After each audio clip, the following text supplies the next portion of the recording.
नमस्कार दोस्तों, आज हरारे स्पोर्ट्स क्लब के ऐतिहासिक मैदान पर आईसीसी अंडर-19 विश्व कप 2026 का दूसरा सेमीफाइनल मुकाबला भारत और अफगानिस्तान के बीच खेला गया, जहां दर्शकों का भारी सैलाब इस महामुकाबले का गवाह बनने के लिए उमड़ पड़ा था। टॉस की प्रक्रिया के दौरान अफगानिस्तान के कप्तान महबूब खान ने टॉस जीतकर पहले बल्लेबाजी करने का साहसी निर्णय लिया ताकि वे एक बड़ा स्कोर बनाकर भारतीय टीम पर दबाव बना सकें। हरारे स्पोर्ट्स क्लब की ताजगी भरी सुबह में अफगानिस्तान अंडर-19 टीम की पारी का आगाज उस्मान सादत और खालिद अहमद जई की सलामी जोड़ी ने बहुत ही सधे हुए अंदाज में किया, जहां भारतीय तेज गेंदबाज आर.एस. अंबरीश पहले ओवर में अपनी सटीक लाइन और लेंथ के साथ आक्रमण पर तैनात हुए थे। उस्मान सादत ने खेल की पहली ही गेंद पर अपनी कलात्मकता का परिचय देते हुए अंबरीश की गेंद पर एक दर्शनीय और करारा चौका जड़कर अपनी पारी और टीम के खाते का बहुत ही शानदार आगाज किया। भारतीय गेंदबाजों ने शुरुआती पावर प्ले में कसी हुई गेंदबाजी की और बल्लेबाजों को हाथ खोलने के ज्यादा मौके नहीं दिए, लेकिन अफगानी बल्लेबाज पिच पर टिकने का दृढ़ संकल्प लेकर आए थे। भारत को पहली बड़ी और महत्वपूर्ण सफलता खेल के 13वें ओवर में नसीब हुई, जब तेज गेंदबाज दीपेश देवेंद्रन 13वें ओवर में दोबारा अपनी आक्रामक गेंदबाजी के साथ मोर्चे पर तैनात हुए और उन्होंने खालिद अहमद जई को अपनी गति से मात देकर पवेलियन की राह दिखाए। खालिद अहमद जई एक खूबसूरत कवर ड्राइव शॉट खेलने के प्रयास में गेंद की अतिरिक्त उछाल को भांप नहीं सके और वह 39 गेंदों पर 31 रनों की एक सदी हुई पारी खेलकर आउट हो गए। उनकी इस पारी में 4 शानदार चौके और एक गगनचुंबी शामिल था। खालिद के आउट होने के बाद फैसल शिनोजादा मैदान पर आए और उन्होंने उस्मान साद के साथ मिलकर अफगानी पारी को धीरे धीरे एक बड़े स्कोर की ओर ले जाना शुरू किया, जहां भारतीय कप्तान ने रनों की गति रोकने के लिए स्पिनरों को मोर्चे पर लगाया। खेल के 25वें ओवर में जादुई स्पिनर कनिष्क चौहान 25वें ओवर में अपनी रहस्यमय फिरकी गेंदबाजी के साथ आक्रमण पर आए और उन्होंने अपनी 1 टन होती गेंद पर उस्मान सादत को पूरी तरह से फंसा लिया। उस्मान सादत एक बड़ा हवाई शॉट खेलने के प्रयास में गेंद की जादुई फिरकी को पढ़ने में चूक गए और वह 70 गेंदों पर 39 रनों की एक धैर्यपूर्ण पारी खेलकर आउट हो गए। उनकी इस जुझारू पारी में 3 शानदार चौके शामिल थे। उस्मान के पवेलियन लौटने के बाद अफगानिस्तान की पारी का असली रोमांच और प्रलयकारी मंजर शुरू हुआ, जब फैसला शोजादा और उजरुल्लाह नियाजी ने मिलकर भारतीय गेंदबाजी आक्रमण की धज्जियां उड़ाना शुरू कर दिया। फैसल शिनोजादा आज एक बहुत ही प्रलयकारी और विनाशकारी लय में नजर आ रहे थे और उन्होंने मैदान के हर कोने में भारतीय गेंदबाजों को निशाना बनाते हुए बाउंड्री की बौछार कर दी। फैसल ने अपनी आक्रामक बल्लेबाजी को जारी रखा और खेल के 46वें ओवर में दीपेश देवेंद्रन के हाथों आउट होने से पहले एक ऐतिहासिक और यादगार शतक जड़कर अपनी टीम को मजबूत स्थिति में पहुंचा दिया। फैसल शिनोजादा एक आक्रामक पुल शॉट खेलने के प्रयास में बाउंड्री पर लपके गए और वह 93 गेंदों पर 110 रनों की एक अविश्वसनीय पारी खेलकर आउट हो गए। उनकी इस पारी में 15 शानदार चौके शामिल थे। फैसले के जाने के बाद भी रनों का सैलाब नहीं रुका, क्योंकि उजरुल्लाह नियाजी ने अपना रौद्र रूप धारण कर लिया था और उन्होंने पारी के अंतिम ओवरों में की बरसात कर दी। खेल के अंतिम 50वें ओवर में हेनिल पटेल 50वें ओवर में अपनी गेंदबाजी का अंतिम कोटा पूरा करने के लिए मोर्चे पर आए, लेकिन उजरुल्लाह नियाजी ने उनकी रफ्तार का बखूबी इस्तेमाल करते हुए कुछ अत्यंत दर्शनीय शॉट्स खेले। उजरुल्लाह नियाजी ने अपनी बल्लेबाजी का लोहा मनवाते हुए मात्र 86 गेंदों पर 101 रनों की एक अभूतपूर्व शतकीय पारी खेली और वह अंत तक आउट नहीं हुए। उनकी इस नाबाद पारी में 12 कड़क चौके और 2 गगनचुंबी शामिल थे। अफगानिस्तान की टीम ने इन दोनों शतकों के दम पर निर्धारित 50 ओवरों के खेल में 4 विकेट के नुकसान पर 310 रनों का एक अत्यंत विशाल और हिमालय जैसा चुनौतीपूर्ण स्कोर खड़ा किया। हरारे के इस मैदान पर अब भारतीय बल्लेबाजों के सामने इतिहास रचने की एक बहुत बड़ी और कठिन चुनौती थी, क्योंकि 311 रनों का ये लक्ष्य किसी भी टीम के लिए मनोवैज्ञानिक दबाव पैदा करने के लिए पर्याप्त था। 311 रनों के इस रिकॉर्ड लक्ष्य का पीछा करने उतरी भारतीय टीम के सलामी बल्लेबाजों ने पहली ही गेंद से अपने इरादे साफ कर दिए थे। भारत की ओर से आरोन जॉर्ज और वैभव सूर्यवंशी ने पारी की शुरुआत की, जहां अब्दुल अजीज पहले ओवर में गेंदबाजी करने के लिए आए और आरोन जॉर्ज ने उनकी पहली ही गेंद पर एक कलात्मक चौका जड़ा। वैभव सूर्यवंशी आज बहुत ही आक्रामक मूड में नजर आ रहे थे और उन्होंने खेल के चौथे ओवर में वाहिदुल्लाह जादरान गेंदबाजी करने के लिए आए,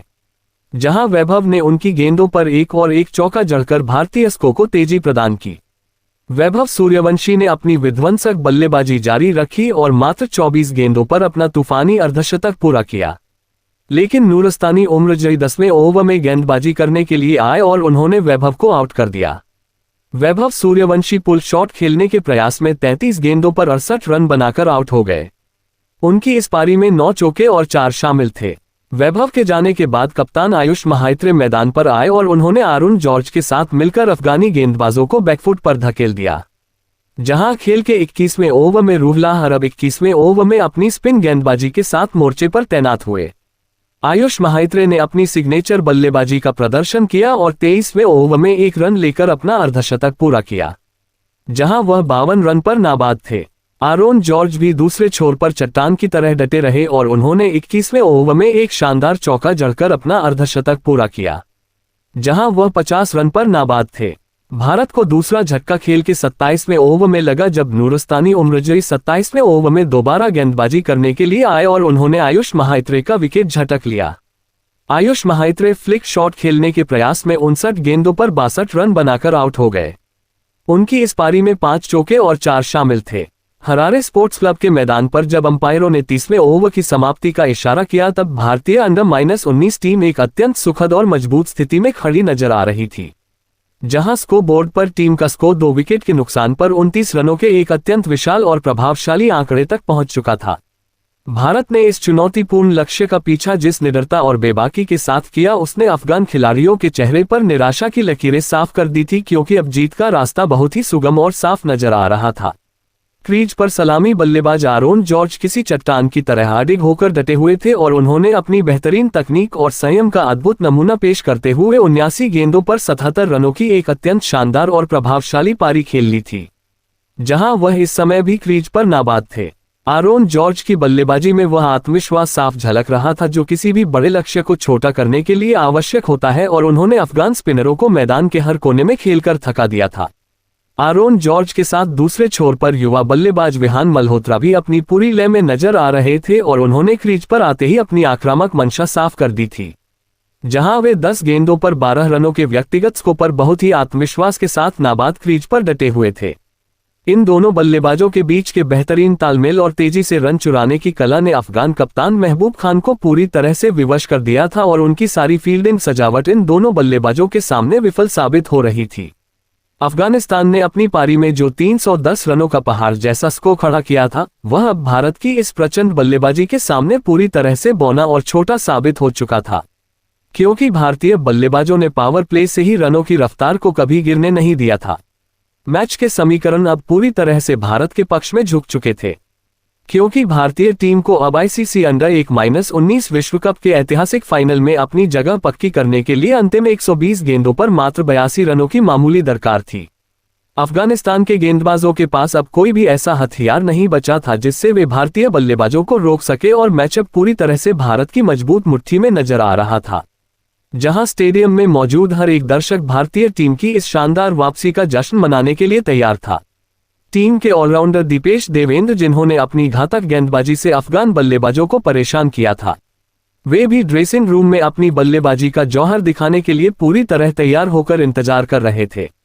लेकिन भारतीय शीर्ष क्रम ने ही काम को इतना आसान बना दिया था कि शायद उनकी बल्लेबाजी की जरूरत ही ना पड़े। अफगानिस्तान की टीम, जो इस मैच के आधे समय तक जीत की प्रबल दावेदार लग रही थी, वह अब भारतीय बल्लेबाजी के इस प्रलयकारी सैलाब के सामने बेबस और लाचार नजर आ रही थी,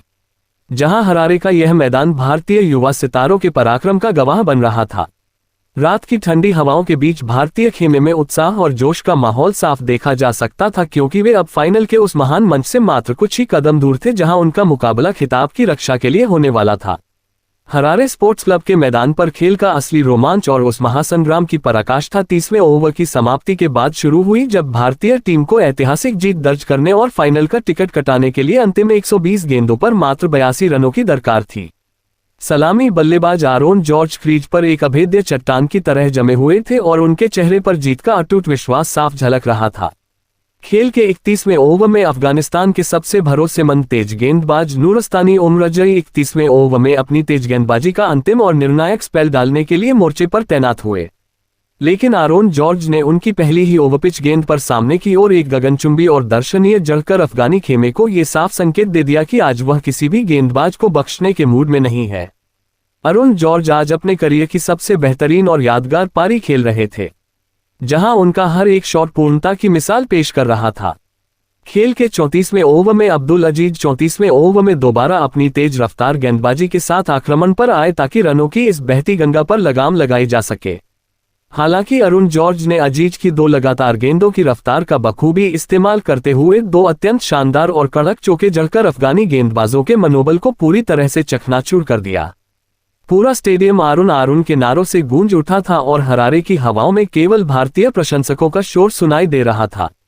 वह ऐतिहासिक और बहुप्रतीक्षित क्षण खेल के 37वें ओवर में आया जब स्पिनर खातिर स्थानिक जय 37वें ओवर में अपनी फिरकी गेंदबाजी करने के लिए मोर्चे पर तैनात हुए। अरुण जॉर्ज ने उनकी 1 टन होती गेंद पर अत्यंत कलात्मक और कोमल फ्लिक शॉट खेलकर मिड ऑन के पास से गेंद को बाउंड्री लाइन के पार पहुंचाया और अपना शानदार शतक पूरा किया जहां वह 100 रन पर नाबाद थे। उन्होंने भावनाओं से ओतप्रोत होकर अपना हेलमेट उतारा और गर्व से दर्शकों का अभिवादन स्वीकार किया तथा अपने बल्ले को चूमकर इस महान उपलब्धि का जश्न मनाया जो उन्होंने विश्व कप के सेमीफाइनल जैसे बड़े मंच पर हासिल की थी। हालांकि भारत को जीत के बिल्कुल मुहाने पर पहुंचाने के बाद अरुण जॉर्ज की एकाग्रता में थोड़ी कमी आई और वह खेल के 40वें ओवर में वाहिदुल्लाह जादरान 40वें ओवर में गेंदबाजी करने के लिए आए और उनकी एक बाहर निकलती गेंद पर आउट हो गए। अरुण जॉर्ज एक आक्रामक कट शॉट खेलने के प्रयास में बैकवर्ड पॉइंट पर लपके गए और वह 104 गेंदों पर 115 रनों की एक ऐतिहासिक और प्रलयकारी पारी खेलकर पवेलियन लौटे। उनकी इस पारी में 15 शानदार चौके और 2 गगनचुंबी शामिल थे। जब वह मैदान से बाहर जा रहे थे तब पूरे स्टेडियम ने खड़े होकर उनकी इस जांबाज पारी के सम्मान में तालियां बजाई। आरोन के आउट होने के बाद विहान मल्होत्रा ने पूरी जिम्मेदारी अपने कंधों पर ले ली और खेल के 41वें ओवर में रूहुल्लाह अरब 41वें ओवर में अपनी स्पिन गेंदबाजी के साथ मोर्चे पर तैनात हुए। विहान मल्होत्रा ने रूहुल्लाह की एक शॉर्ट पिच गेंद को भांपते हुए उस पर एक अत्यंत प्रलयकारी और शक्तिशाली पुल शॉट खेलकर शानदार चौका जड़ा और भारत को सेमीफाइनल के इस महामुकाबले में 7 विकेट से एक ऐतिहासिक और अविस्मरणीय जीत दिला दी। विहान मल्होत्रा 47 गेंदों पर 38 रनों की एक संयमित पारी खेलकर नाबाद लौटे और उनके साथ ऑलराउंडर वेदांत त्रिवेदी 6 गेंदों पर 5 रन पर नाबाद रहकर क्रीज पर डटे हुए थे। भारतीय टीम ने मात्र 41.1 ओवरों में 3 विकेट के नुकसान पर 311 रनों का विशाल लक्ष्य हासिल कर फाइनल का टिकट बहुत ही शान से हासिल कर लिया। हरारे का यह ऐतिहासिक मैदान भारतीय युवा सितारों के अदम्य साहस और पराक्रम का मूक गवाह बना, जहां आरुण जॉर्ज और वैभव सूर्यवंशी ने अपनी विनाशकारी और निडर बल्लेबाजी से अफगानिस्तान के विश्व कप जीतने के सुनहरे सपने को पूरी तरह से चकनाचूर कर दिया। भारतीय टीम ने इस जीत के साथ यह साबित कर दिया कि वे खिताब की रक्षा करने के लिए पूरी तरह से तैयार हैं और उनके पास ऐसे खिलाड़ी हैं जो किसी भी परिस्थिति में मैच का पासा पलटने का मादा रखते हैं।